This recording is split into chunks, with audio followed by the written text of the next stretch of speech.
Hello and welcome. Today, we are going to explore a fundamental concept in geometry, the angle-angle side congruence theorem. We will learn how this rule helps us determine if two triangles are identical. First, let's quickly review what it means for two shapes to be congruent. In simple terms, congruent triangles are exact copies of each other. They have the same size and the same shape. This means that all their corresponding sides have equal length and all their corresponding angles have equal measure. Every triangle has 3 sides and 3 angles. A side is a straight line that connects 2 corners or vertices. An angle is what's formed at a vertex where 2 sides meet. Understanding these basic parts is key to learning the congruence theorems. Now for a very important idea.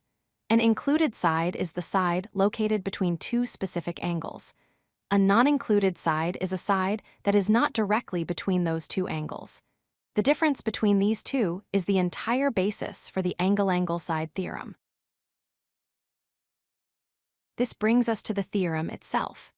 The angle-angle side theorem states that if 2 angles and a non-included side of one triangle are congruent to the corresponding angles and non-included side of another triangle, then the 2 triangles must be congruent. Let's look at 2 triangles, a BC and XYZ. Notice that they both have a matching first angle, a matching second angle, and a matching non-included side. According to the angle-angle side theorem, these 2 triangles are guaranteed to be congruent. Here is a practical example. We see 2 triangles. The first has angles of 45 degrees and 60 degrees and a non-included side of length 12. The second triangle has the exact same measurements. Since we have 2 corresponding angles and a corresponding non-included side that are equal, we can confidently say the triangles are congruent by angle-angle side. You might be wondering why this rule works. It's because the sum of angles in any triangle is always 180 degrees.